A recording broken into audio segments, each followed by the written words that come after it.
کی تعریفات صلی اللہ وحدہ لا شریک کے لیے ہے جس نے ہمیں پیدا کیا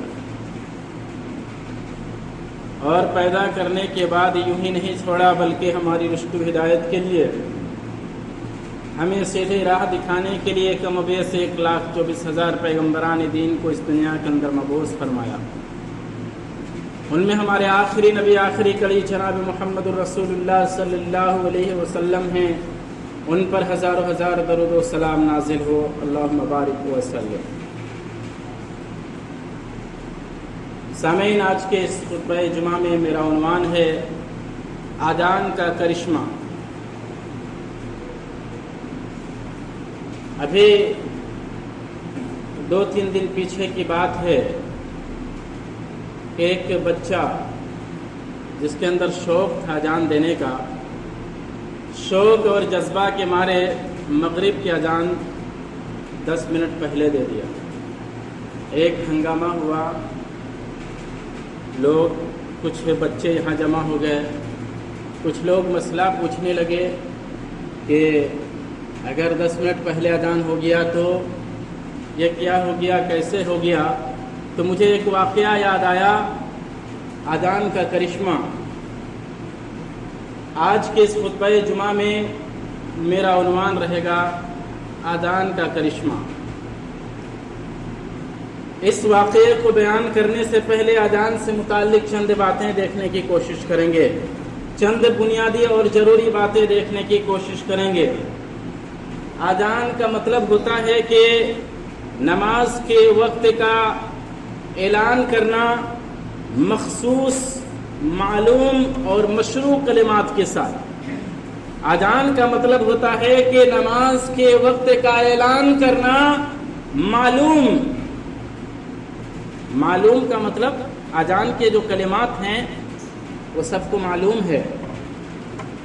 اگر کوئی اذان دینے میں اذان کے جو کلمات ہیں اس کے علاوہ اگر کوئی کہنا شروع کر دے تو ایک چھوٹا بچہ بھی جان جائے گا کہ یہ اذان میں غلطی کر رہا ہے، کچھ اور کہہ رہا ہے۔ اور اسی طرح سے معلوم، مخصوص، وہ خاص ہے، اذان کے کلمات خاص ہیں، کوئی اس کے علاوہ دوسرا لفظ کہہ کر کے اذان نہیں پکار سکتا۔ اور اسی طرح سے مشروع کا مطلب اذان کے جو کلمات ہیں وہ شریعت سے ثابت ہے کہ اذان کے کلمات اسی طرح سے ہونی چاہیے۔ تو اذان کا مطلب ہے کہ نماز کے وقت کا اعلان کرنا معلوم، مخصوص اور مشروع الفاظ کے ذریعے سے۔ آئیے دیکھتے ہیں کہ اذان کی تاریخ کیا ہے۔ اس کو یوں تو پچھلے 2-3 جمعہ پیچھے دیکھ چکے تھے، لیکن پھر بھی اس خطبہ کی مناسبت سے آج بھی ہم اس کی تاریخ کو سرسری طور پر دہرانے کی کوشش کریں گے۔ محترم حضرات، جب مسلمان مکہ سے مدینہ میں آئے اور مسلمانوں کی تعداد زیادہ ہو گئی، اور اس وقت جب لوگ زیادہ ہو گئے تو لوگوں کو اکٹھا کرنا اب مشکل ہونے لگا۔ چونکہ کم لوگ تھے تو ان کے لیے ایک آسانی تھی کہ لوگ اکٹھا ہو کے نماز پڑھ لیتے تھے۔ اب لوگ جب زیادہ ہو گئے اور تمام لوگوں کو اکٹھا کرنا تھا ایک وقت میں، تو پھر یہ مشکل ہونے لگا۔ اس لیے یہ مشورہ ہوا کہ لوگوں کو ایک ہی وقت میں نماز کے لیے بلایا جائے۔ اس کے لیے کیا کیا جائے؟ میٹنگ ہوئی، مشورہ ہوا۔ مشورے میں بعض صحابہ کرام نے کہا کہ ہم گھنٹی بجا کر کے لوگوں کو نماز کے وقت کا خبر کریں گے۔ کسی نے کہا کہ ہم شنکھ بجائیں گے، کسی نے کہا کہ آگ جلا کر کے لوگوں کو نماز کے وقت کا اعلان کریں گے۔ ابھی بات طے نہیں ہوئی تھی، مجلس ختم ہو گئی، رات کا وقت ہوا۔ ایک صحابی تھے جس کا نام عبداللہ بن زید بن عبد ربہ رضی اللہ تعالیٰ عنہ تھا۔ رات کے وقت انہوں نے خواب میں دیکھا کہ ایک آدمی شنکھ بیچ رہا ہے، تو اس نے کہا، ایک آدمی کو دیکھا کہ وہ ناقوس بیچ رہا ہے، کہا خواب ہی میں عبداللہ ابن زید ابن عبد ربہ رضی اللہ تعالیٰ عنہ نے کہ اے شنکھ بیچنے والے، یہ شنکھ بیچ رہے ہو؟ کہا کہ ہاں۔ کہا کہ تم اس شنکھ کو کیا کرو گے؟